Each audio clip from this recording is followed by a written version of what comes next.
जो हमारे घरों की, खानदान की और समाज की मुस्लिम बेटियां हैं, उनको इर्तिदाद की तरफ ले जाया जा रहा है, उनको मुर्तद्दा करने की कोशिश की जा रही है, लालचें दी जा रही हैं। ये WhatsApp, Facebook, Instagram, mobile, social media के जरिए उन बच्चियों को गुमराह किया जा रहा है और गैर मुस्लिमों को 4-4 लाख रुपए की लालच दी जा रही है कि तुम्हें 4 लाख रुपए दिए जाएंगे, तुम किसी मुस्लिम बेटी को गुमराह कर लाओ, तुम किसी ला इलाहा इल्लल्लाह मुहम्मदुर रसूलुल्लाह पढ़ने वाली बेटी को अपने में निकाह में ले लो। हमारी बहुत सारी बेटियां उनके चक्कर में आ जाती हैं, जबकि माँ बाप की सबसे पहली गलती है बिला जरूरत बेटियों के हाथों में मोबाइल मत दो ताकि तमाम गुनाहों से बचा जा सके। और होता क्या है, अभी पिछले दिनों मैंने 40 बच्चियों की लिस्ट पढ़ी थी और इसका जिक्र दारुस्सलाम हैदराबाद में किया था कि 40 बच्चियों से निकाह किया गया, उन्हें जालसाजी में फंसाकर और उसके बाद उन बच्चियों का कत्ल कर दिया गया। न खुदा ही मिला न विसाले सनम। बेटियों और बच्चियों, गारंटी से सुन लो, आज इस जिम्मेदार स्टेज पर इस्लाम से ज्यादा कोई मजहब न तुम्हें इज्जत दे सकता है और न इस्लाम से ज्यादा तुम्हें कोई हक दे सकता।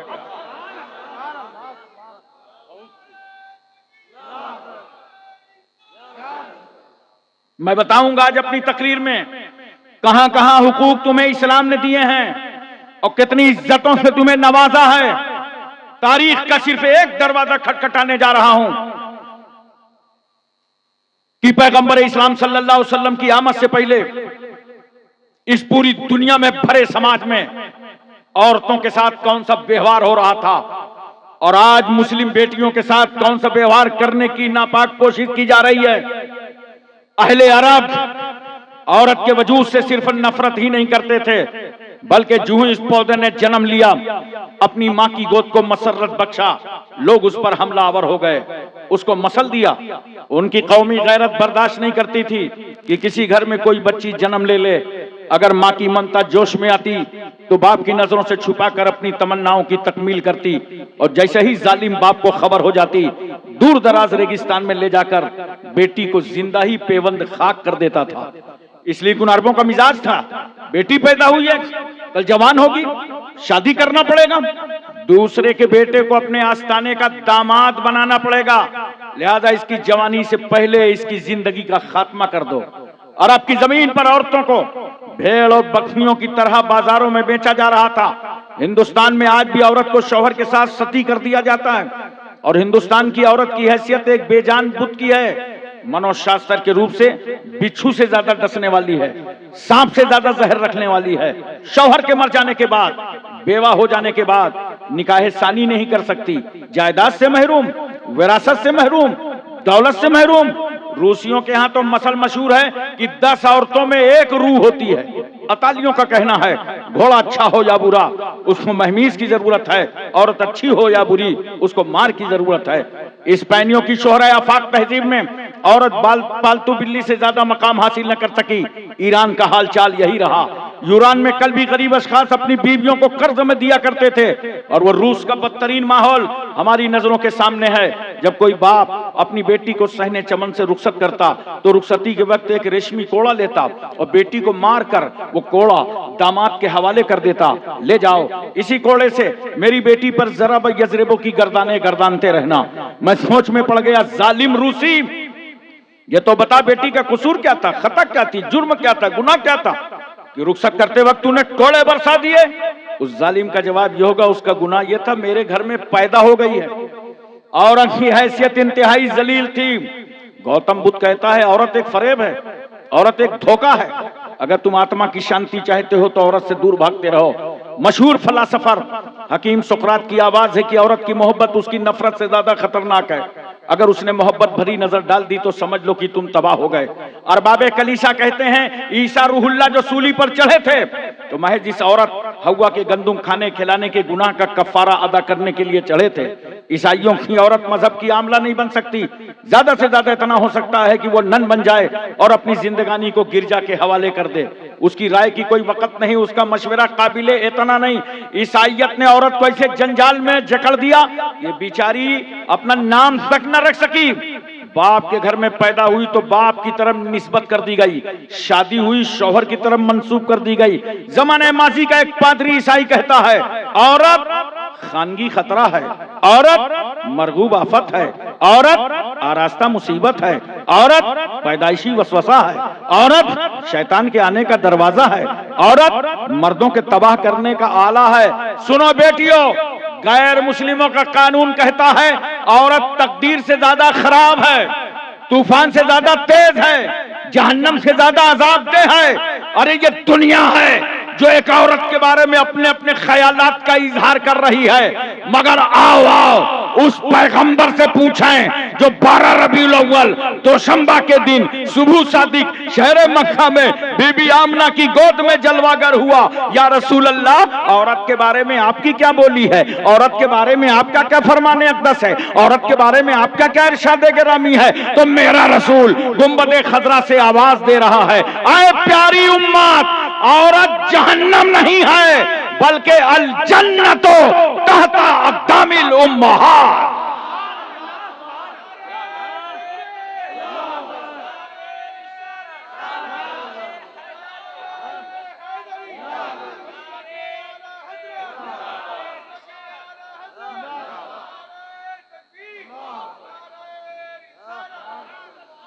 दुनिया ने कहा था औरत जहन्नम है, मगर बेटियों जिस पैगंबर का तुम कलमा पढ़ती हो वो नबी क्या कह रहा है?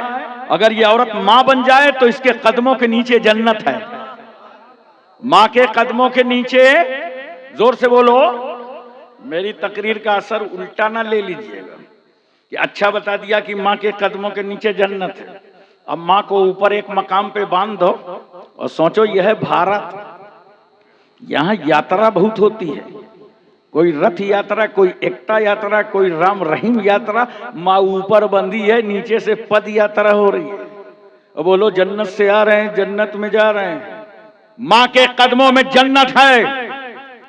मैं चैलेंज करता हूं, माँ का ये मकाम, मनसब, इज्जत, वकार, आबरू, तकद्दुस क्या अमेरिका ने बढ़ाया है? बोलो, क्या अफ्रीका ने बढ़ाया है? एशिया, मलेशिया, इंडोनेशिया, सऊदिया, Libya, Cambodia, Korea, Mongolia, Maldives, Bhutan, Singapore, Burma, Barauni, Vietnam, Hispania, Romania, Bulgaria, Czechoslovakia, Yugoslavia, Tanzania, England, Highland, Thailand, New Zealand, आगलैंड, नागालैंड, गोरखालैंड ने बढ़ाया है। माँ के कदमों में जन्नत है। ये इंडिया की बोली नहीं है, ये तो हबीबे किबरिया की बोली है। जिस इस्लाम ने एक औरत को इज्जत दिया, सुन लो बेटियों, बहनों, माओ, उस इस्लाम के ताल्लुक से कुरान कहता है इन्न दीन इंदल्लाहिल इस्लाम, बेशक दीन अल्लाह के यहां इस्लाम ही है।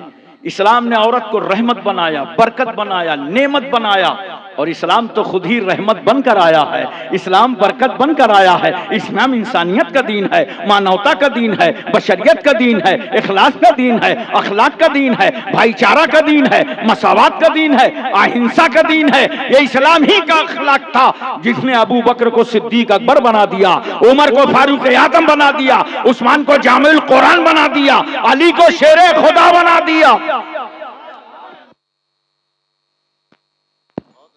जो ये कहते हैं इस्लाम तलवार से फैला है, मैं तवज्जो चाहता हूं, ज़हन हाजिर है ना? इन जलसों का फायदा यही होता है, उलमा के बयान सुना करो, कुछ इल्म हासिल किया करो, वरना बाजार में कोई आपसे पूछ ले कि इस्लाम तो तलवार से फैला है, तो आप कहेंगे ठहरिए, मौलाना अब्दुल रहीम साहब मिसबाही मिलेंगे, मौलाना रफीक साहब मिलेंगे, मौलाना गुलाम मुस्तफा साहब मिलेंगे, कलीमी साहब मिलेंगे, मिसबाही साहब मिलेंगे, इनसे पूछ के बताएंगे। नहीं मुसलमानों, इतना इल्म रखो कि दुश्मन सवाल करता जाए तुम जवाब देते चले जाओ। इस्लाम तलवार से नहीं फैला, वरना मुझे जवाब दो। जिस वक्त उमर इब्ने खत्ताब ने दारे अरकम में आकर मुस्तफा के कदमों पे कलमा पढ़ा था, तो तलवार किसके हाथ में थी? अरे बोलो ना, उमर की हाथ। अच्छा, ऐसे ही नहीं आए थे उमर, बड़ी प्लानिंग के साथ आए थे। मक्के में इस्लाम फैल रहा था, सरकार सल्लल्लाहु अलैहि वसल्लम इस्लाम की तबलीग कर रहे थे। आहिस्ता आहिस्ता इस्लाम बढ़ते बढ़ते तकरीबन 39 मुसलमान हो गए। तो अरबों के यहाँ एक माहौल था, अगर किसी जमात में 40 आदमी हो जाए तो उस बॉडी का रजिस्ट्रेशन हो जाता था, रजिस्टर्ड बॉडी। जैसे हमारे यहाँ सोसाइटी रजिस्ट्रेशन होता है, ट्रस्ट का होता है, वक्फ बोर्ड में होता है, इसी तरह अरबों के यहाँ 40 आदमी में कमेटी रजिस्टर्ड। 39 मुसलमान हो गए, घबरा गए मक्के के नेता। सब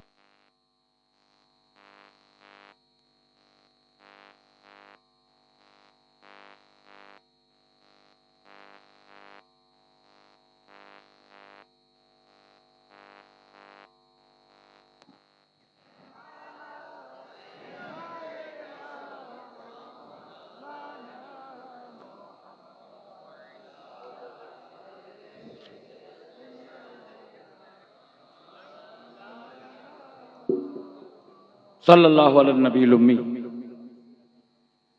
तो मक्के के तमाम शोरमा घबरा गए कि 39 लोगों ने कलमा पढ़ लिया है, एक और मुसलमान हो जाएगा तो मुसलमानों का भी रजिस्ट्रेशन हो जाएगा, 40 पूरे हो जाएंगे।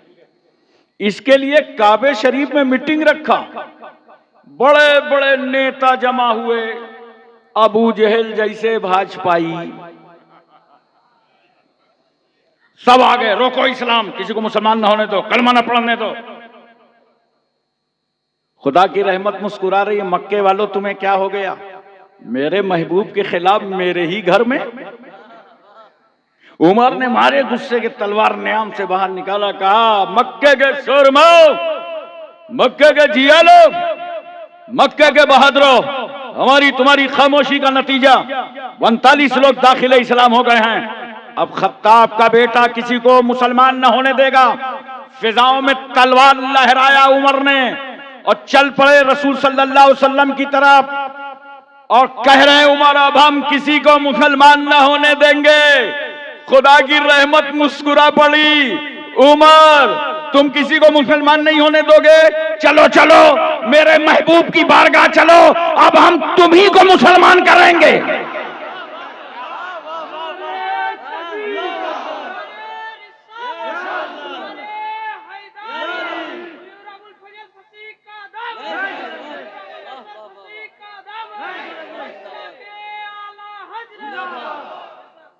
उमर गए सरकार की बारगाह में, तलवार लिए खड़े हो गए। उमर की नजर नबी पर, नबी की नजर उमर पर।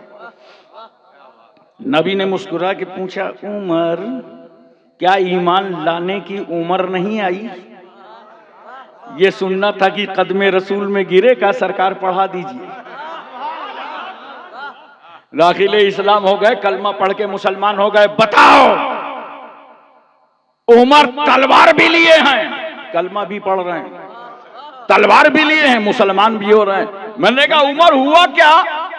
आपकी तलवार का लोहा तो अरब के लोग मानते थे, नबी के सामने गए तो तलवार लेके कलमा पढ़ने लगे। कहा ये उमर की तलवार थी, लोहे की थी, मगर जब मुस्तफा के अखलाक की तलवार उठी तो मेरे लोहे की तलवार के टुकड़े टुकड़े हो गए और मैं दाखिले इस्लाम हो गया।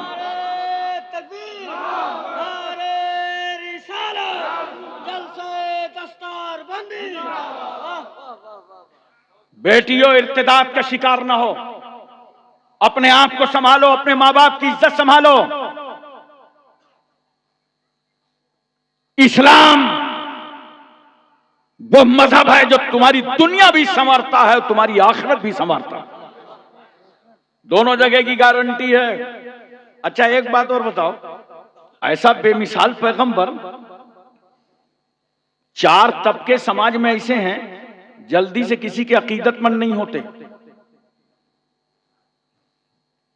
जैसे दोस्त साथी, दोस्त अपने दोस्त का कभी भी अकीदतमंद नहीं होता, क्लास फेल हो, जब भी मिलेगा बाहों से बाहें डाल देगा, कैसे हो, क्या हाल है, उसको खराब लगेगा, अबे मेरी पोस्ट नहीं समझ रिया, मैं जिला अधिकारी हूं, मगर नहीं, साथी की नजर में तो साथी साथी होता है, दोस्त अपने दोस्त का अकीदतमंद नहीं होता। बोलो, ये जितने साथ में पढ़े हैं ना, हिफ्ज वाले भी हैं, इफ्ता वाले भी हैं, इनमें एक दूसरे को किसी से अकीदत नहीं है, एक साथ फारिग हो रहे हैं, बोलो एक साथ पगड़ी बंधवा रहे हैं, तो साथी अपने साथी का अकीदतमंद नहीं होता।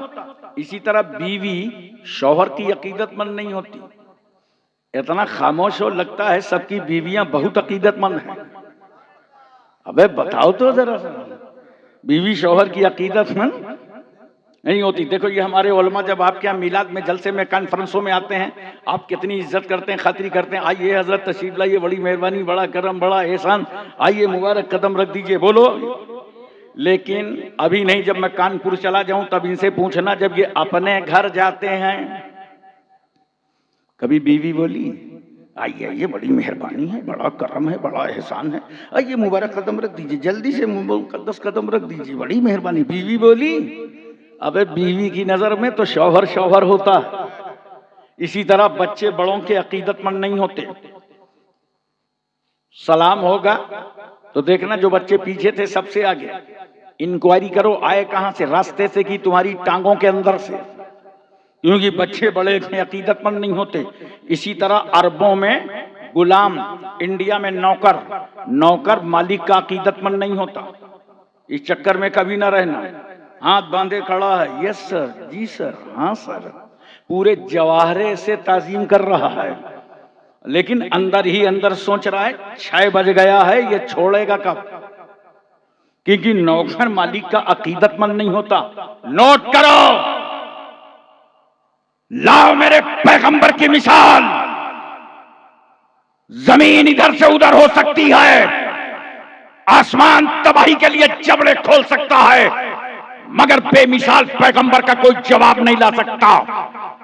दोस्त दोस्त का अकीदतमंद नहीं, बीवी शौहर की अकीदतमंद नहीं, बच्चा बड़े का अकीदतमंद नहीं, नौकर अपने मालिक का अकीदतमंद नहीं, मगर कुर्बान जाओ उस रहमतुल लिल आलमीन पर कि मेरे रसूल ने सबसे पहले जो कलमा पढ़वाया तो अपने दोस्त अबू बकर से कलमा पढ़वाया।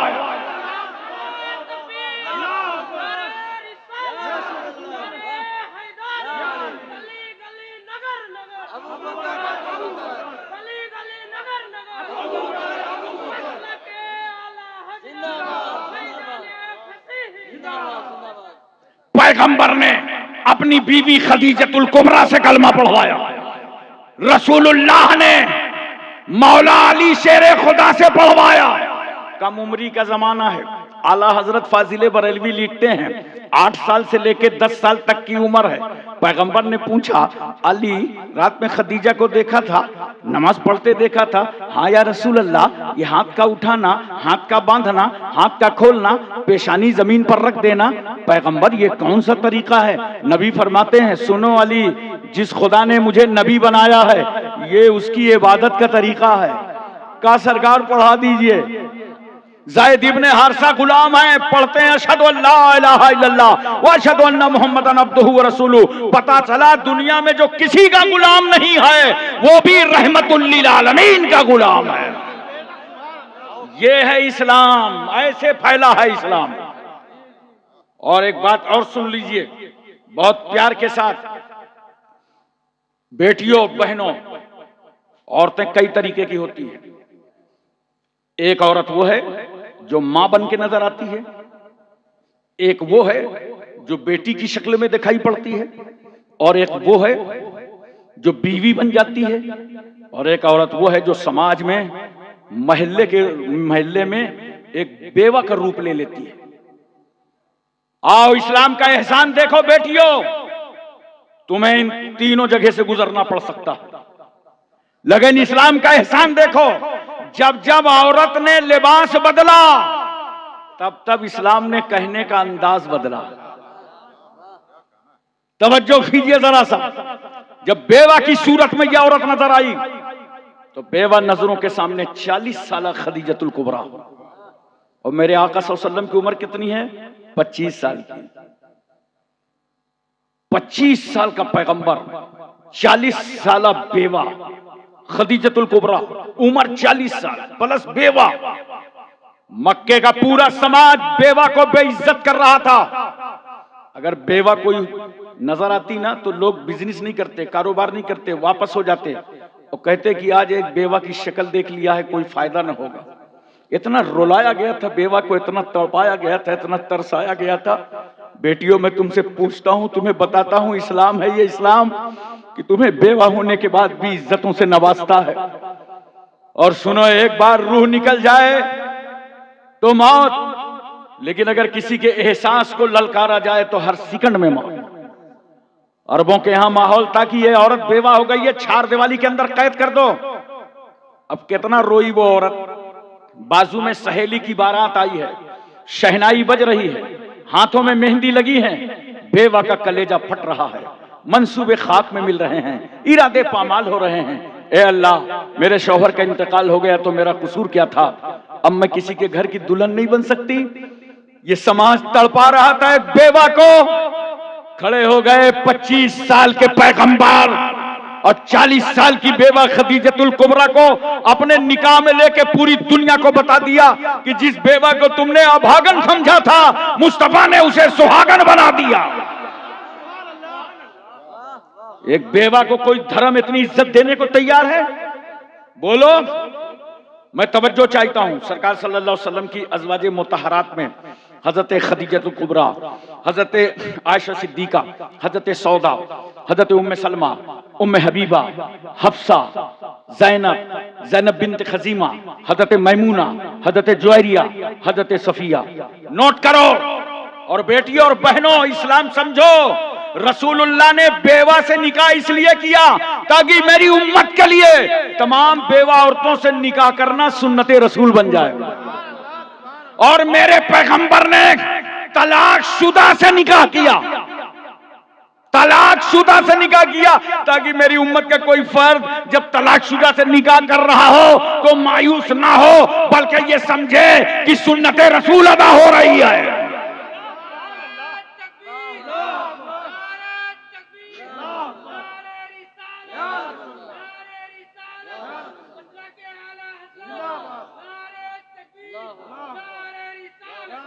मेरे पैगंबर ने कुंवारी से भी निकाह करना ताकि इस उम्मत के लिए कुंवारी औरत से निकाह करना सुन्नते मुस्तफा बन जाए।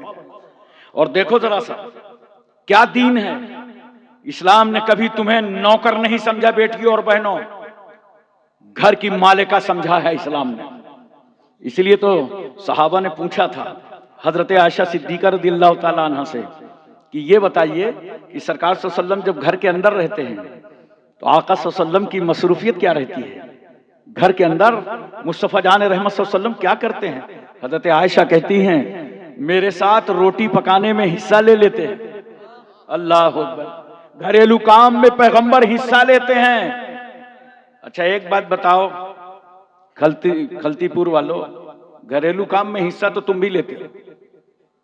अबे लेते हो कि नहीं लेते हो? सही से बताओ। लेते हो? नहीं न लेते जाओ, वहीं घरी में कूटे जाओ। खूब हिस्सा लेते हो कायदे से।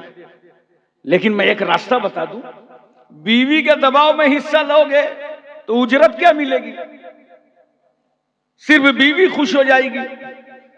लेकिन अगर यही अमल सुन्नते रसूल समझ के करोगे तो जानते हो अल्लाह इसका सवाब भी अता फरमाएगा और तेरी बीवी भी खुश हो जाएगी। और ये अमल तेरा गुलामी नहीं कहलाएगा, ये मुस्तफा की सुन्नत कहलाएगा।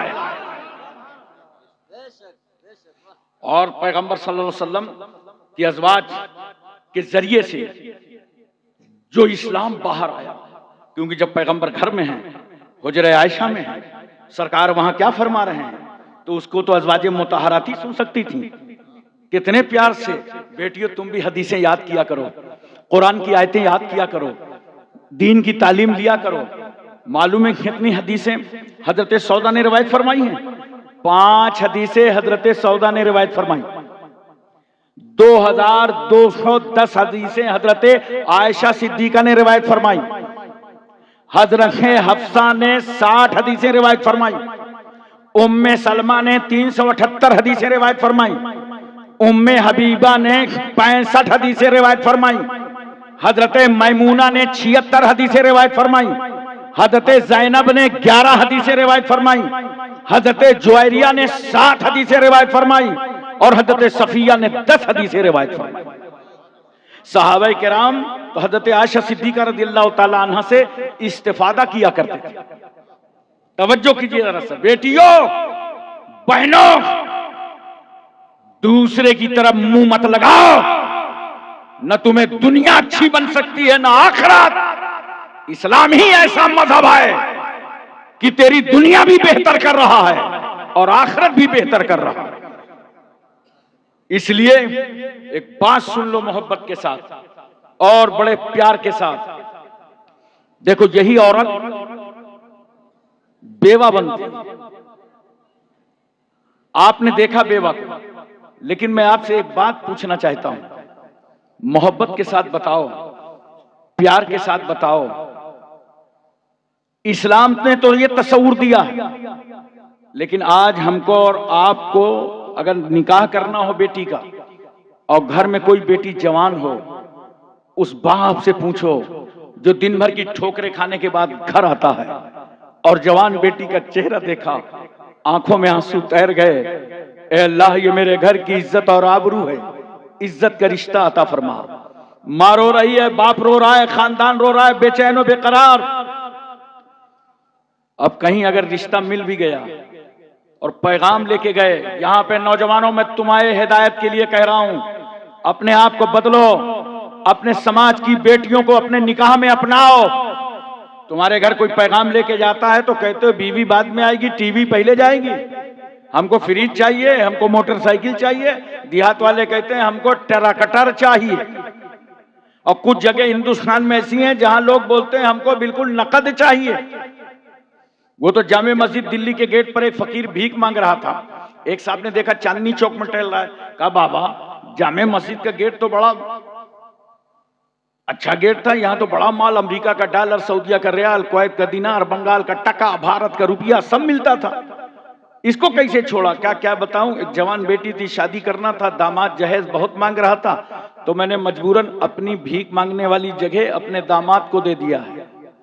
अब वहां मेरा दामाद बैठता है, मैं घूम फिर के अपना काम चला लेता हूं। नौजवानों में सिर्फ तुमसे इतना पूछना चाहता हूं, मुझे बताओ क्या भीख मांगने के लिए एक मजबूर बेटी ही का घर मिला था? अरे ये खैरात के टुकड़े लेने के लिए एक बेसहारा बेटी मिली थी? नादान, भीख ही लेना था तो अलाउल हक पंडवी की मजार पे क्यों नहीं गया? भीख लेना था तो सादुल्ला पीर पीराना पीर के आस्थाने क्यों नहीं गया? तुझे भीख ही लेना था तो अजमेर चला गया होता, कुतुबुद्दीन बख्तियार काकी, महबूबे इलाही, साबिर कलियरी, जिंदा शाह मदार, वारिसे देवा, मखदूमे के चौचे, मखदूमे जाजमो, नसीरुद्दीन चिराग देलवी, शाह जमालुल्लाह रामपुरी, मुनव्वर अली शाह इलाहाबादी, शरफुद्दीन याहिया मुनैरी, अलाउल हक पंडवी, अखी सिराजुद्दीन, मखदूमे माहिम, बाबा बहाउद्दीन, बाबा ताजुद्दीन, मखदूम शामीना, सैयद सालार मसूद गाजी, सरकार महरा। अरे भीख लेना था तो फिर तू गाजीपुर जाकर अपने पीरो मुर्शिद अबुल वफा वसफसी के आस्थाने पे तड़पा क्यों नहीं? भीख ही लेना था तो फिर मुजद्दिद अल्फसानी के आस्थाने क्यों नहीं गया? अगर भीख ही की जरूरत थी तो बरेली जाकर आला हजरत के कदमों पे तड़प गया होता।